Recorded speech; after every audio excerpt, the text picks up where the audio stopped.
Halo pemirsa podcast Rakyat Sulsel, senang sekali bisa kembali menyapa Anda semua dalam episode spesial kali ini. Kenapa sampai episode kali ini spesial? Karena saat ini kami hadir langsung di Swiss Bell from Waterfront Makassar bersama Pak Sudirjo Aliman ya, atau yang kita biasa lebih akrabnya dengan Pak Jentang. Ya.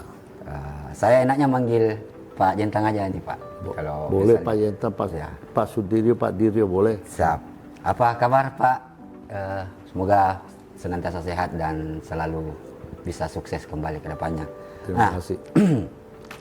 Masyarakat Makassar mungkin lebih dulu mengenal beliau dengan nama yang sangat tak asing buat masyarakat di luar sana, yaitu Pak Jentang. Ya. Namun beliau ini sebenarnya lebih dikenal ya kalau tidak salah dia di usaha otomotif. Ya. Beliau juga adalah pemilik Mitsubishi motor. Bukan Mitsubishi, Isuzu. Oh, Daihatsu ya? Daihatsu Isuzu. Daihatsu dengan Isuzu. Wah, berarti lebih melebar lagi dari sisi otomotifnya nih Pak. Nah, dalam perbincangan kali ini kita akan mengupas lebih dekat perjalanan hidup dan bisnis Pak Jentang. Ya. Mulai dari kisah awal yang merintis usaha di bidang otomotif sampai bisa masuk ke dunia hotel, hospitality seperti sekarang. Penasaran dengan kisah inspiratif baik perjalanan seorang jantan? Mari kita dengarkan langsung dari beliau. Nah, Pak, saya mulai dari latar belakang Bapak sedikit. Bisa diceritakan Pak, Bapak ini aslinya lahir dari mana? Saya berasal dari mana? Lahir di Solo, ya. Saya lahir di Solo tahun 40. Ya. Terus 48 pindah ke Jakarta sama orang tua. Terus sampai 51 pindah lagi ke Makassar ikut orang tua. Sebelumnya orang tua ini kerja sebagai apa Pak? Selaku becak, sewa ke becak sama jual sepeda. Orang tua saya ya yang keluarga sederhana lah. Ya. Setelah itu pindah ke Makassar umur 11 tahun. Ya. Kemudian sampai umur 14-13 ya saya termasuk anak yang agak sedikit suka keluar, ya toh, suka keluar, ya toh. Jadi ini pagi sekolah siang pulang, ya toh. Sekolah di mana Pak pada saat itu? Waktu itu sekolah di Jalan Irian. Oh ya. Ya, rumah sekolah ya. Pulang sesudah itu teman saya pada waktu itu yang dia punya keluarga lumayan lah, satu-satunya di waktu zaman itu dia yang punya motor. Wah, ya. Jadi kita kalau ada sepeda pada waktu itu sudah orang luar kaya. Biasa, ya toh. Dia ada motor, jadi hari-hari saya dijemput, keluar dari siang jam 1, makan sudah itu keluar, sore jam 6, jam 7 pulang. Hampir rata-rata tiap hari begitu. Satu hari orang tua marah. Gitu, orang tua marah. Gitu, orang tua marah. Kemudian waktu saya mau makan, dia buang nasi saya, tidak usah pulang lah. Setelanjur keluar terus saja, ya toh. Gara-gara sering ini ceritanya nginap di luar, main di saya luar. nggak pernah nginap di luar. Oh, ya? Coba dari siang pulang sekolah, terus pergi jalan-jalan. Tapi tidak pernah Bapak lihat saya bikin PR barangkali. Tapi PR saya biasa bikin di rumah sekolah. Dan ingatan saya itu tajam, ya toh. Jadi saya tidak baca, tidak apa, tapi saya tiap kali ujian itu boleh bilang ya 1 sampai 6 antaranya itulah, ya toh, ranking saya. Jadi orang tua tuh tidak tahu saya punya PR tidak pernah dibikin dan sebagainya. marah saja. Pantas Ya, marah. wajar. Ya. Tapi kalau saya tidak dibikin begitu sama orang tua, saya ini hati jadi orang. Betul. Ya toh? Tapi karena orang tua bikin begitu, satu pengajaran sama saya, itu yang bikin saya akhirnya setengah mati otak berjalan. Ya toh? Kenapa saya susah begitu? Kenapa saya sengsara begitu? Ya toh? Bagi surat kabar tidak ada istilahnya hujan keras, tidak ada istilahnya matahari, ya toh? Harus jalan terus. Jadi maksudnya dari awalnya kenapa bisa Bapak jadi loper koran? Yang pernah saya tahu itu Bapak pernah jadi loper koran, Ya. bawa bajai. Ya. Kenapa sampai terjun di pada saat itu? Tidak, karena pada waktu itu saya diusir, Oh, keluar di rumah, tidak tahu mau kemana ini. Ya. Ya toh? Jadi saya juga agak emosi, tapi sudah keluar dari rumah, emosi juga sudah keluar, baru pikir, wah mau kemana ini? Iya. Kebetulan ibu punya saudara toko buku, ya toh, toko buku dan agen surat kabar majalah dari Chinese toh pada waktu itu. Dia di Jalan Sulawesi, tokonya 2 lantai, di bawah toko, kiri kanan lemari, tengah meja, ya meja 2x3, buku di atas meja, kiri kanan lemari. Ya, pada waktu diusir tidak tahu lari kemana, akhirnya lari ke sana. Om saya juga keluarga menengah lah, ya toh, nggak bilang ada, nggak bilang itu ya. Tapi kebetulan saya ke sana, ya dia tampung aja, paling-paling dikasih makan juga toh, dikasih tetap sekolah Pak itu. Hah? Tetap sekolah pada Tetap saat itu. sekolah, ya toh. Jadi samping sekolah, pulang kerja. Ya toh, sudah nggak ada jalan lain, ya toh. Ya nggak ada jalan lain, kerja. Pada saat waktu sekolah, kita cuma melihat orang lain itu semua makan dendeng, makan kacang, makan es puter, ya toh. Kita ini kenapa nggak bisa, ya toh. Lihat orang makan kita juga kepingin tapi ya nggak punya toh. Dari sana terus sering merasa kenapa nasib saya begini ini hari, ya toh. Jadi berpikir macam-macam, ya toh. Kita ini lain kali saya punya anak, nah, saya tidak mau seperti saya begini, ya toh. Ya itulah mendorong saya sampai rajin.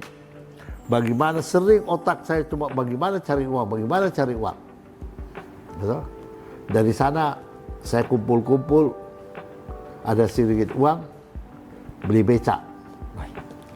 Becak 1 disewakan, 2, 3, 4, 5, sampai 10 disewakan. Dari becak terus dapat pembagian bemo. Pada waktu saat itu dulu Soekarno itu mau memberantas becak, ya toh. Becak harus dihabiskan, ya toh, ganti bemo. Jangan kita rakyat, jangan mendayung terus. Jadi kita kena pengusaha juga becak, ya toh, mendaftar dapat satu, bikin arisan.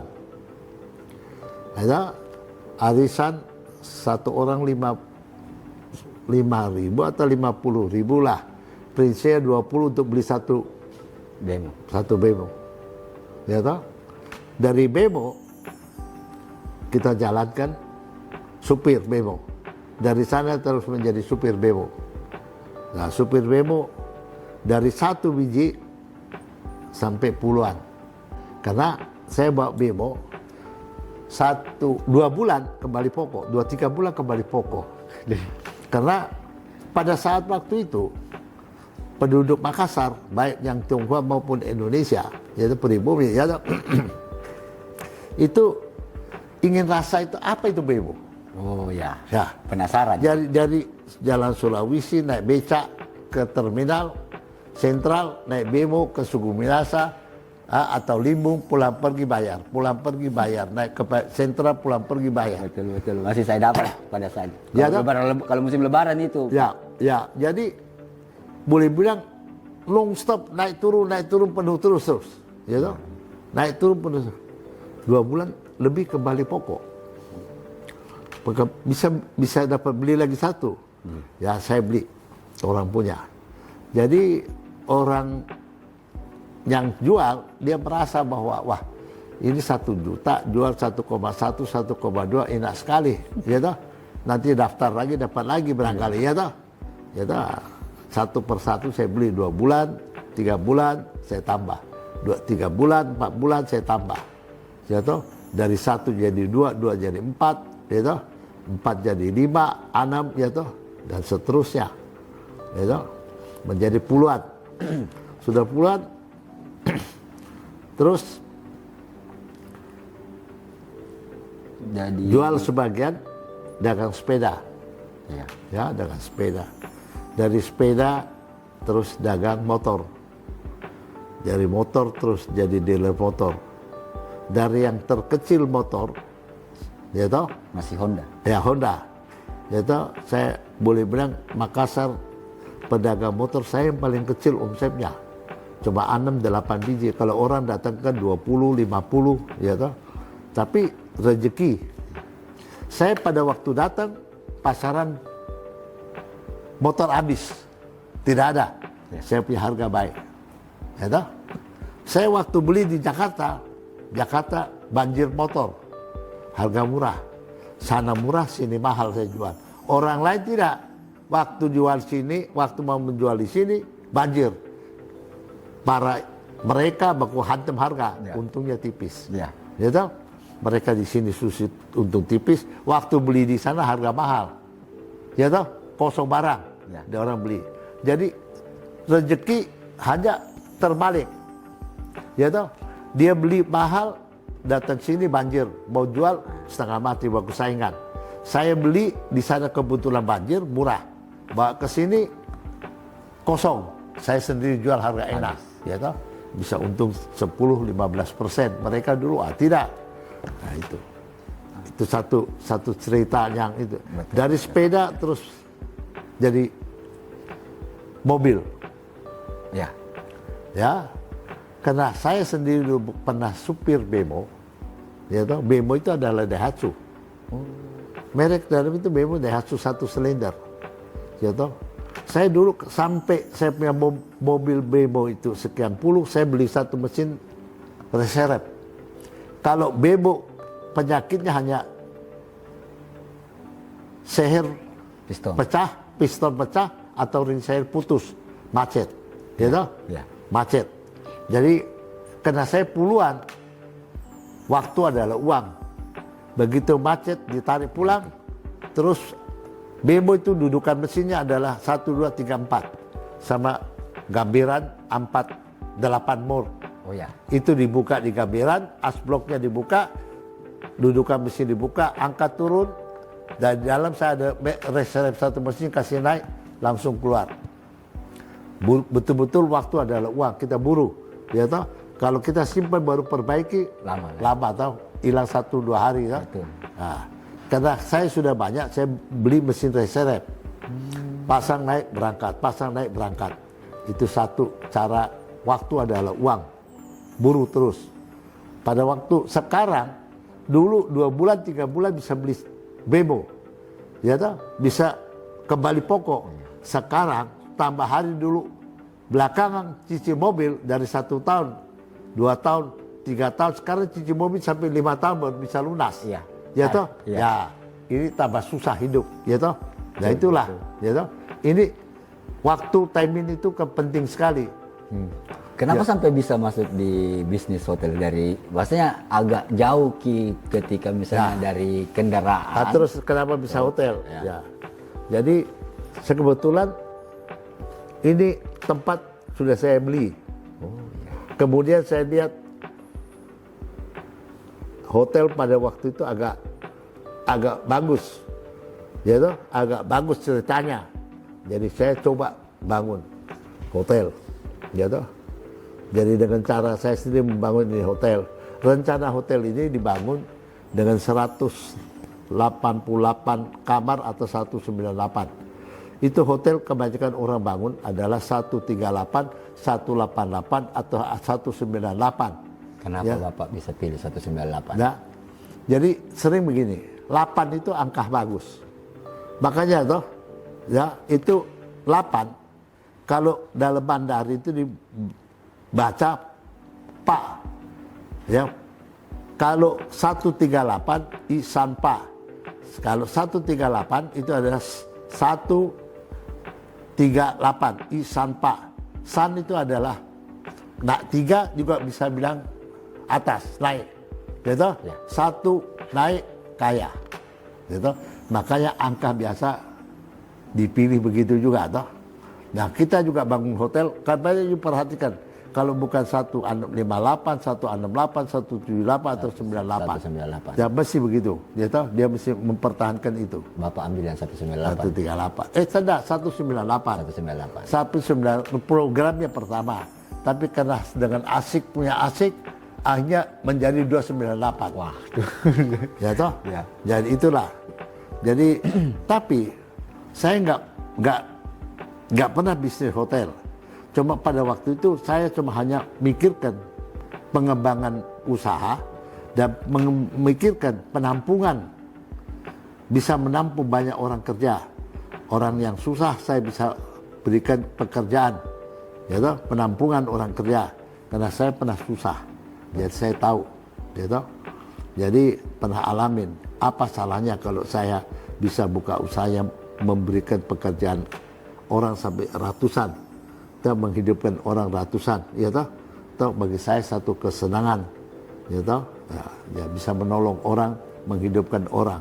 Nah, ini yang menarik Pak Jendang kalau saya. Ya. Jadi pertimbangan Bapak memilih usaha hotel ini karena persoalan ya ingin menambah bisnis Ya. dan beberapa Ya, usaha program lainnya. bisnis. Nah, kenapa harus memilih hotel padahal pada saat ini di Makassar banyak hotel-hotel lain.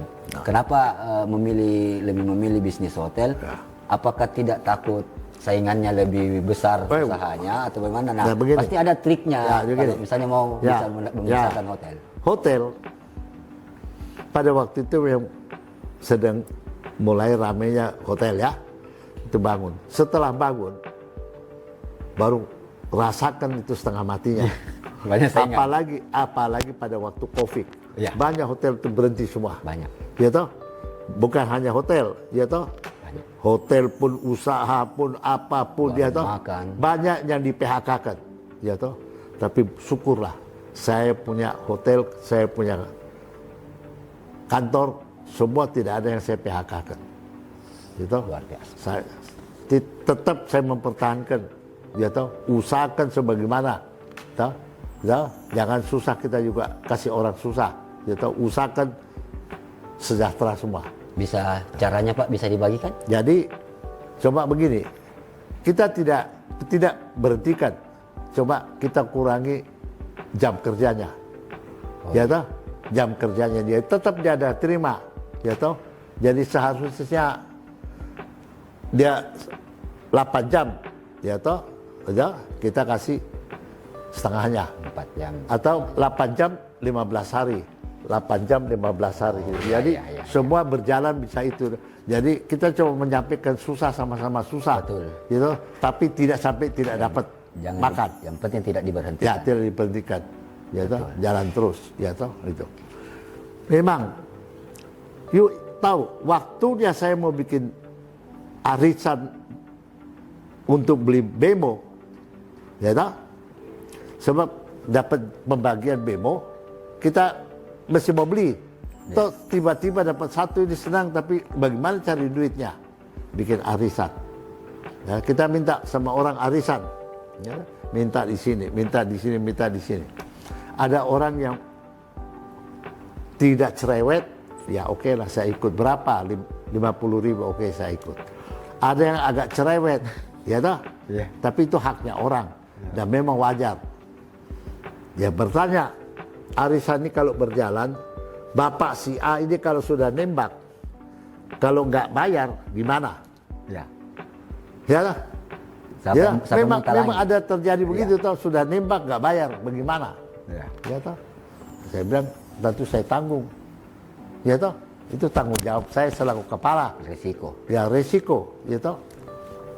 terus bertanya, dia bilang, kamu aja sekarang mau beli celana dalam aja susah, bagaimana kamu tanggung? Gitu. Iya. Ini pertanyaan yang pedas dan Kayak menyepelekan. ya, ya memang sedih, tapi haknya orang kita tidak bisa marah. Betul. Dia bilang, apapun saya akan usahakan, barang saya jual habis-habisan untuk bayar ini utang. Kalau terjadi, tapi syukurlah tidak terjadi. Ya toh, Tuhan masih menyayangi saya. Ya toh, dewa-dewa masih menolong sama saya. Semua selamat.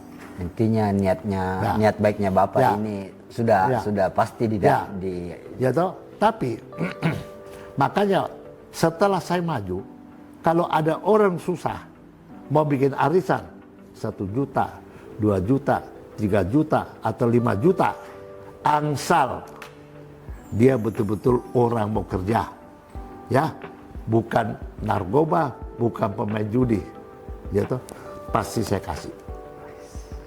yang penting jangan terlibat Ya, itu, Pak. angsal saya lihat, saya suruh selidiki, ya toh, you mau minta sama saya, kenal sama saya cek, ya toh, ada hobi judi tidak, ada hobi narkoba tidak.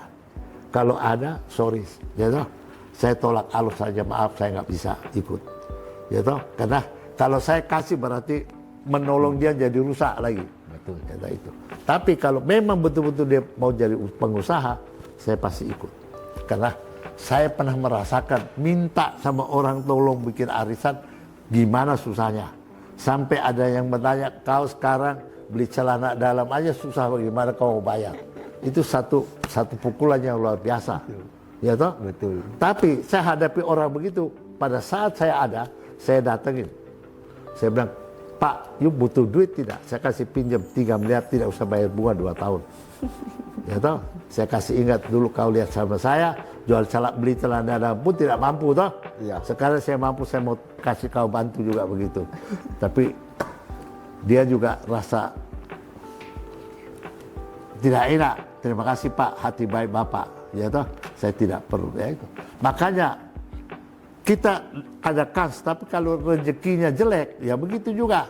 Ya toh, kalau kita tidak rezekinya jelek, kita mau ngumpulin arisan tidak gampang juga. Betul. Ya itu, betul nggak? Betul. Ya toh, jadi ini semua mempunyai kaitan, ya toh. Ya, jadi kita karena kita punya kejujuran, kita punya kerajinan, orang melihat dan menilai, ya toh. Makanya yang penting itu adalah kita ini bekerja dan jadi manusia harus jujur, ya toh. Jujur itu modal, ya toh. Kalau tidak dipercaya, ya toh, you mau pakai 100 rupiah pun pinjam di orang tidak mau kasih. Tapi kalau dipercaya, ya toh, itu tidak ada limit. Kalau dia percaya sama kita, saya mau ambil barangmu 1 miliar, 2 miliar, saya minta waktu 1 bulan, 2 bulan saya bayar. Kalau kita punya kepercayaan sudah ada, silakan ambil. Betul, Pak. Ya toh? Betul. Pedagang itu mau laku barangnya, ya toh. Bank juga begitu. Bank itu mau kasih orang kredit, tapi orang yang mau dikasih kredit betul-betul orang pedagang atau orang main-main. Ya toh, bank kalau uangnya tidak keluar, bank tidak bisa bayar gaji. Dia hidup dari bunga. Iya. Ya toh, jadi orang biasa bilang, kenapa saya pinjam uang susah? Ya toh, saya bilang, mungkin kamu ada sesuatu kelemahan atau kekurangan yang bank menilai, cuma tidak mau ngomong. Ya toh, sebab kalau orang kalau bagus, ya toh, mau pinjam berapa mau pinjam? Ya toh, 1 miliar, oke. Kalau saya orang cicil sama saya mobil, sudah pernah 1 kali, 2 kali, ya toh, ketiga kali nggak ada DP, silakan ambil. Karena sudah tahu toh, betul nggak? Betul. Ya. Kalau orang nggak dipercaya, biar ditulis, kalau tidak bayar kakiku dipotong ke, tanganku dipotong ke, kepalaku dipotong, tetap dia tanda tangan, tapi dia lakukan juga. Iya. Ya toh, ya toh, percuma toh, betul nggak? Ya toh, menghadapi orang yang bagaimana? Ya toh, kalau orang memang tukang nakal, ya nakal memang, ya toh. Makanya kepercayaan itu harus dijaga. Kalau kepercayaan sudah ada, waduh, dagang nggak susah. Ya, betul. Iya. Saya punya supir mobil di sini yang bawa air, tiba-tiba meninggal. Saya di Singapura, ditelepon, Pak, supir tangki meninggal. Gitu, dia orang NTT. Gitu, saya terus kasih anak-anak, urus selesai, angkat, bawa pulang, antar ke rumahnya. Karena dia memang rajin, sering bawa air. Pulang kampung. Antarkan sampai pulang kampung, serahkan sama keluarganya. Pakai pesawat sampai di Bali nyebrang, antar. Gitu. Tapi itu karena rajinnya dan tidak cerewetnya, atau kita juga menjadi begitu. Pak, naik pesawat 2 orang antar lagi, bawa ke sana. Gitu. Coba orang sampai heran tuh, dia bilang itu supir sampai bos antar dia sampai pulang. Ya begitulah. Gitu. Tapi kalau dia cerewet, tentu saya bilang, ngapain lu mati aja, gua ya, betul lah. Nah, ini hidup itu adalah begitulah, ya toh. Nah, Dari terakhir mungkin Pak. ya, Swiss Bell saat ini sudah 1 dekade, 10 ya, tahun. 10 tahun. Nah, apa pesan Bapak buat seluruh kru Ya. karyawannya Bapak di Swiss Bell Hotel Ya. ini, termasuk harapannya Bapak Ya. ke depan, bagaimana ke depannya Hotel Swiss Bell? Ya, saya artinya sering menyampaikan kepada anak-anak, ya toh, harus berjiwa kepemilikan. Jiwa kalian harus bersifat begitu. Jagalah harta saya seperti hartamu, ya toh, supaya kalau ada kemajuan, ya toh, kita penambahan, ya toh, semua sejahtera, ya toh, hidupnya bisa lebih bagus, gitu. Sebab kalau tidak begitu, ya toh, hotel susah, kalian juga susah. Hotel bagus, kalian bagus, ya toh. Sebab kita di sini penambahan service charge itu juga lumayan, gitu. Wah, jadi mereka tiap bulan bisa dari service dapat berapa juta, ya toh, per orang, ya toh. Jadi itulah saya bilang, jaga baik-baik, omset kita baik, kalian juga bagus, ya toh. Nah, yang penting begitu, ya toh. Hotel, banyak hotel, tapi hotel yang paling baik letaknya kita, ya toh. Satu, kalau orang dari Jakarta, keluarga kita kalau datang ke sini, kalau kasih tinggal hotel misalnya di mana, dijemput macet setengah jam, 1 jam baru bisa sampai, dia tobat. Lain kali kalau datang dia tidak akan bawa ke sana. Saya punya kelebihannya di sini, artinya tol gampang, dalam kota ke Losari, jalan ya toh, di sini belanja apa tidak macet. Itu keuntungan saya. Satu. Kedua, merokok tidak susah. Saya punya tempat merokok itu di luar, ya toh, 100 orang pun tidak apa-apa bisa terima. Tempat lain kalau merokok disuruh keluar ke, ya toh. Nah, Iya. itu, ya toh, betul lah. Nah, itu kita punya, ya toh. Jadi orang suka di hotel saya ke satu sebetulnya view-nya. Hotel banyak tapi view untuk melihat sea view satu-satu, kalau sore lihat itu matahari terbenam di sini yang paling cantik. Ya. Ya, itu makanya ya kadang-kadang ini rezeki juga. Saya tidak pernah rasakan, ya toh, dan saya tidak pernah bangun hotel, tapi saya bangun hotel persyaratan ya udah, yang Maha Kuasa berikan saya tempat ini, lokasi bagus, Sebanding lah Ya. harganya. ya, baik begitu. Ya. Nah, sebelah saya juga saya punya, ya sebelah. Ya, sebelah ini polisi punya. Ya, sebelah sana itu saya punya. Gitu. Ya, kalau mudah-mudahan polisi kalau sudah saya bangunkan di sebelah sana, sudah saya bangunkan 3 tingkat. Kalau sudah pindah ke sana, nah, lebih melebar lagi. Siap. Ya, Ya. ya. Ya. Mungkin sampai di sini dulu Pak. Terima kasih. Kelanjutannya. Ya.